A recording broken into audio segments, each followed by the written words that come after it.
Uh, back on it. I'm back on it. I invested in myself now. I'm back on.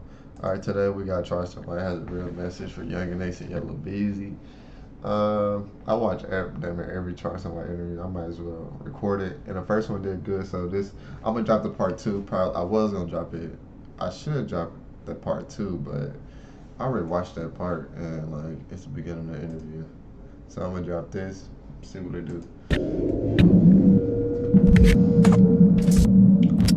Then it's Yeah, my bad, my nigga. That's crazy, I don't even know man. how to tell.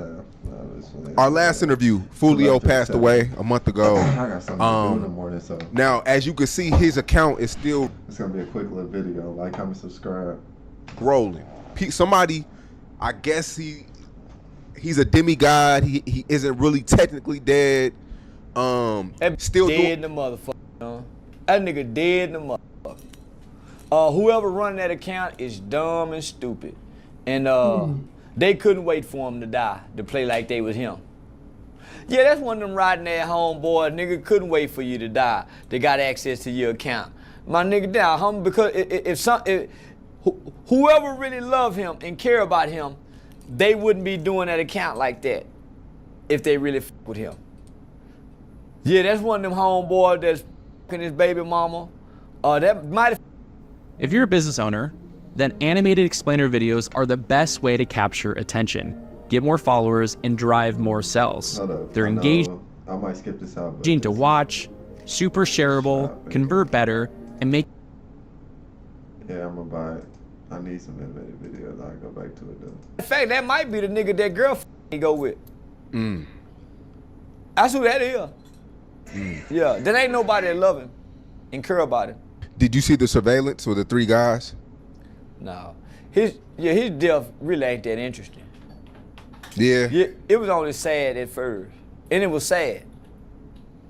Yeah, it was sad at first, homie. I was really emotionally affected by it. Gangster Williams told me in the interview that one of his friends wants to get out of the streets but doesn't want to be judged. Then he don't want to get out the streets. Yeah, he go die out there too then, nigga. You feel like that's majority of black young African Americans? Nah, them niggas don't want to get out the streets. You don't think so? No. You don't think people realize how real it is but don't want to get out because they don't want to look weak? No. Before you say that, if you think you gonna look weak for leaving the streets, you weak for even thinking that.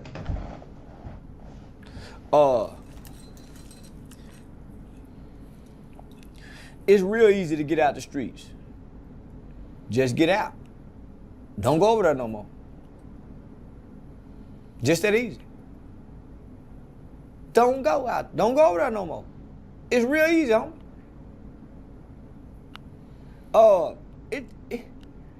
It take a lot of effort to wake up and hit the streets every day.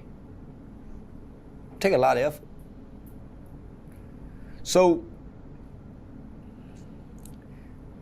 I know a lot of niggas who straddle the fence and act like they want to get out the streets. But nigga, they deliberately straddle the fence to have one in and one out because they feel like they playing it safe. My mama always said, son, you ain't gonna never stop doing nothing that you ain't tired of doing. When you get sick or tired of going through what you going through, nigga, you will change. When you really sick and tired, you don't care what people think.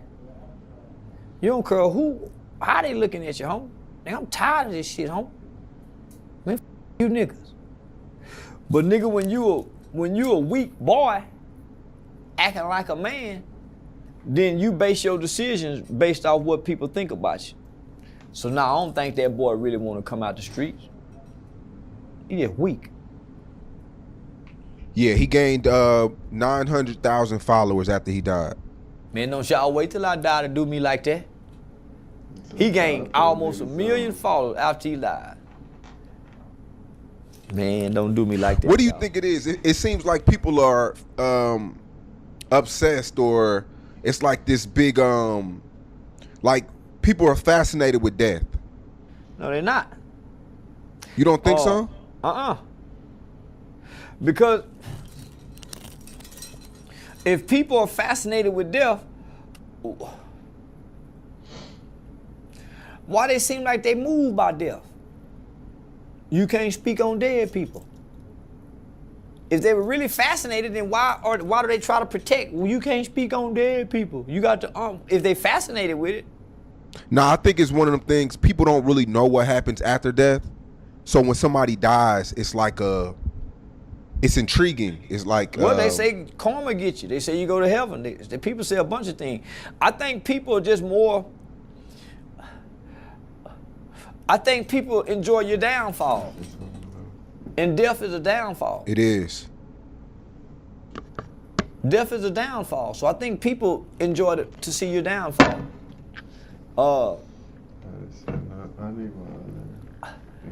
College students, use my technical cheat sheet if you are trying to break into investment banking. Here's why.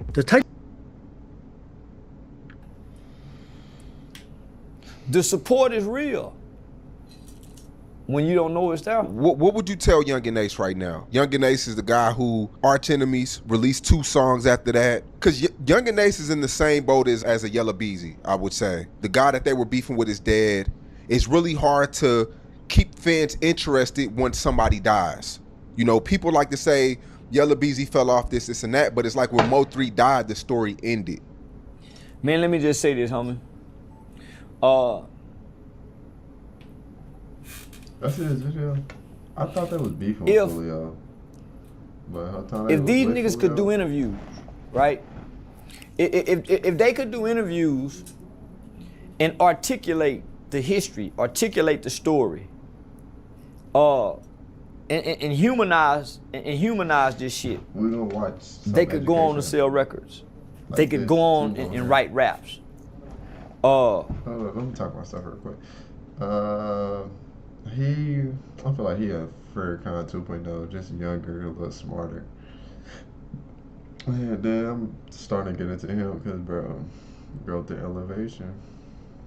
And Glizzy on here. And Glizzy, I feel like he a goofy. I want to watch his interview no more. I want nothing he do. Like, at first I was messing with him because he was coming up. But now he's a goofy. He say too much about different politics that he don't know really nothing about. That's really a lot of people on the internet, but... You got to close the chapter. You can't just let it in. You have to close it and then open a new chapter. So, what do I mean by that? You have to come narrate the story for us in an interview, in a movie, in a documentary. And you have to tell your side. And you have to humanize every death that was associated with this beef on both sides. You have to acknowledge that there's pain on both sides. You have to acknowledge that we're wrong on both sides, but you have to narrate this story so that you can close this chapter. And you move on and open the book for the next chapter. Other than that, it all ends with Fulio. Because that one song you made looked like he was taking credit for the death. Yeah, it did numbers. But you can't perform it. And it draw the crowd, it draw the audience, it get the sponsorships, it get the marketing and the advertisement that it needs. I think that's the biggest. I think that's one of the main things that's hindering today's young artists is they can't do interviews, or they don't give interviews and they could give you an intellectual conversation to narrate their journey, whether it's good or bad. I've seen one artist do that, homie, and he reached milestones after that, and that was Lil Baby. After that documentary, I think every artist should have something like that. What about Kevin Gates? He's pretty good at interviews. We went on a journey with Kevin Gates. So man, Kevin Gates not only gave you interviews, he gave you songs. to narrate the journey. Whether the super gremlin, you know, with Drika, whether he was high, got off drugs. It's a journey, homie. It's a journey that we can go back and look at. From the time he kicked the chick on the stage to going to jail to, man, we've seen him evolve. We've seen him grow. We've seen him develop. But he's also done that through doing multiple interviews over time, over the years, highlighting his growth, narrating his backstory to how he got here today. So, homie, you don't see no more artists doing that. That's why I need another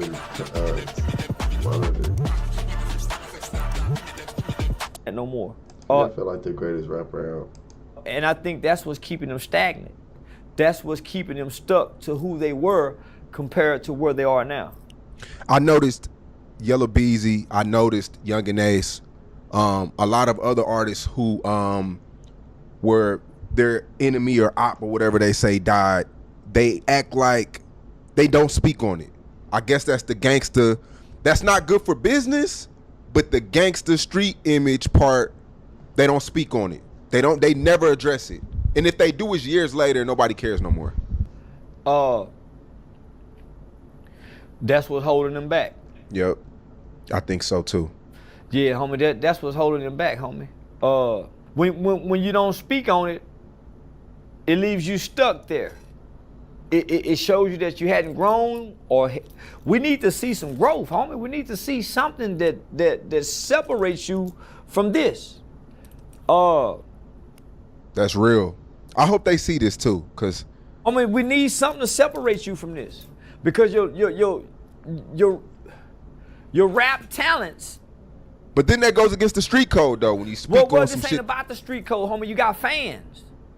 You got fans. You got an audience. You got a demographics. You got people who enjoy the culture. You got people who enjoy your specific music. You got people who honor your talents. So what about them? Well, what about them? Because when you don't, it keeps your talents and your gift tied to this circumstance. And we never give your talents and your gifts the benefit of the doubt to be anything past this beef. That's just the realest shit you said. Well, this is real, because I feel the same way. Because I'm saying, nigga, Trap Boy Freddy just dropped a motherfucker from jail, nigga, we supposed to be bumping. But because we can't untie this. Yeah. Same with Yella Beezy, homie. He had a badass song, about 6-7 months ago, jamming like a motherfucker. But you gotta untie this. Mm-hmm. Nigga, even with Earl Spence, nigga, Earl had to somewhat to a degree gotta separate himself from this. Man, Yungeen Ace, man, nigga, he gotta separate himself from that. And he got to put it on his shoulders to try to be the one nigga to rise up and be the bigger person out of Jacksonville. I don't think these dudes know how to do it without telling on themselves. That's what it is. Man, you kind of bring light. I feel like to do that, bro, you don't even need to do too much, bro. Just leave it alone. Like, I do an interview on it. Probably won't speak on it that much, but I put a close into it on some whatever happened to us was unfortunate type. Play that hand, and then if they ain't fucking with your apology. 2. I don't have to say nothing about us, nigga. All I'm offering is compassion and empathy. Not sympathy, but empathy for the other side. That's real. I ain't gotta speak on nothing, homie. But to acknowledge the fact that, my nigga, we done hurt one another. And one of us from either side gotta try to make something right out of this. And I'm gonna be the one to start on our side, my nigga. Yeah, nah, my nigga, it's a hell of a nigga. It's a hell of a nigga to say, man, listen. That nigga Mo3 mama asked me to stop. Yeah, man, and yeah, just because she asked me, my nigga, Yeah, that's what Trap said. Nigga, I've been fucking with that nigga ever since. Because you got to honor that, homie. And he hurting too. He done buried some niggas. Mo them done buried some niggas. But nigga, what kind of nigga, homie, if a nigga mama come to him and say, listen, baby, I ain't got nothing to do with none of this street stuff. I'm just saying as his mother. What kind of nigga is you, nigga? Nigga, we that cold? Homie, there's no way. Nah, my nigga, nah. And I done said some things about some of these rap nigga mamas, homie, but, nigga, nah, homie, nah. Nigga, if King Von mama was to say something, nigga, I wouldn't buck back at that woman. Mama Duck a little different, but nah, yeah, Mama Duck, yeah, but nah, homie, nigga, if King Von mama, if Gilly's son's mother, homie, there's no way, nigga, I would be mean and cruel to them women. So, nigga, when I done that interview with Trap, homie, you know, the nigga straight up said, homie, he got some, done said, man, chill. So, homie, if these niggas was smart, they would. I stopped the RICO. Yeah, I stopped them RICO charges. If me and my, nigga. That's how we hit the reset button, people. Nigga, Jacksonville want some healing, my nigga. Nigga, man, them people want some healing. So, nigga, yeah, if I was Yungeen age, nigga, I give my city what they deserve. I'm in my comfy, cozy cardigan because it's therapy day today, and I've actually really come to look forward to therapy days. I've made it a little bit more of like a treat myself thing by dressing cozy, and I'm gonna make myself a little warm, comforting drink and go get set up. It's become part of my routine that feels like self-care, and that's something that I really enjoy about it. Got my little drink, my snack, my computer. That's the end of the video. Like, comment, subscribe. Now let's see if we can find. Say the Goofy did not play that shit. That'd be crazy. I blow up and they come after me. I'm like, bruh. Boxing match, come up, 20 bands on his ass. I'm gonna beat his ass real quick. Let me see Ziggy and my team backwoods. I'm finna watch this. This can be a cooler end this one. Start a new